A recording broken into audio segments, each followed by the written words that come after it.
નમસ્કાર બધા દિવ્ય આત્માઓને। આજે આપણે એવા વ્યક્તિ વિશે સમજીશું કે જેણે એક અલગ ધર્મ એટલે કે પંથનું સર્જન કર્યું છે।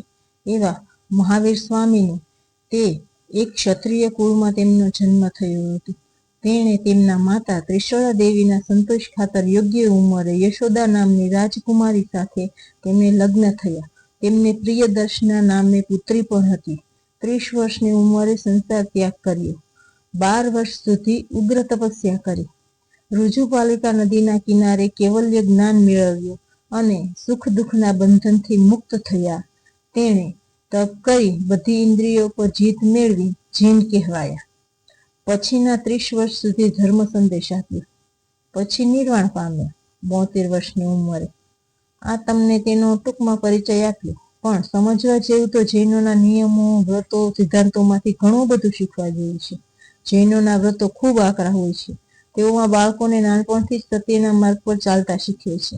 તેઓ બાળકોને આ ભૌતિક વસ્તુની મોહ માયાથી દૂર રાખી આકરા તપ કરી કર્મનો નાશ કરવાનો અને નવા કર્મના બંધનથી બચવા સૂચન કરે છે। જૈનોનું માનવું છે કે લોકો પોતાના પુણ્યના બળે દેવ, મનુષ્ય અને પ્રાણી બને છે। સારા પુણ્ય કર્યા હોય, સારા કર્મ હોય તો તે દેવ તરીકે, એનાથી નીચી કોટીના હોય તો મનુષ્ય તરીકે, અને સાવ નીચલી કોટીના કર્મ કરે તો પ્રાણી તરીકે અવતાર આવે છે। આવું તો આપણે શ્રીમદ ભગવદ્ ગીતામાં પણ કહેલું છે। જૈનોની પ્રાર્થનામાં નવકાર મંત્રનું ઉચ્ચારણ દેરાસર કે પૂજા સ્થળની જગ્યામાં બોલે છે। જૈનોનું માનવું છે કે પૃથ્વી ઉપર થોડો સમય આપણે આપણા આત્માને ઉચ્ચ સ્થિતિએ લઈ જવા માટે આવ્યા છીએ। આ મોહ માયા એટલે કે સંપત્તિ, બંગલા, ગાડી, સોનું, દેખાદેખી આ બધામાં પડી અવતાર જે ઉચ્ચ સ્થિતિએ લઈ જવા મળ્યો છે તે સમય બગાડવો જોઈએ નહીં। આ પૃથ્વી ઉપર ભલે ગમે તે સ્થિતિ હોય, પણ ખોટા કર્મ કરી બધાને વદાળ કરવાની જરૂર નથી।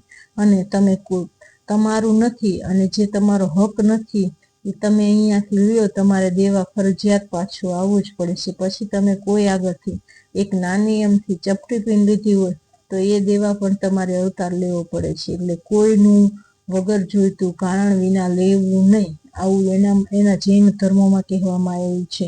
અહીં કોઈનું છીનવી ઊંચી સ્થિતિએ પહોંચવાને બદલે નીચે જતા જઈશું એવું ખાસ સૂચન છે। જૈન ધર્મમાં તપશ્ચર્યા અને વૈરાગી જીવનનું ઘણું મહત્વ છે। આવું તો જૈનોની ઘણી ખૂબીઓ છે, પણ મહાવીર સ્વામીનો જન્મ જયંતિ હતી એના નિમિત્તે આજે મેં તમને આ કહ્યું। જે મને સાંભળવા બદલ તમારો બધાનો ખૂબ ખૂબ આભાર, ધન્યવાદ।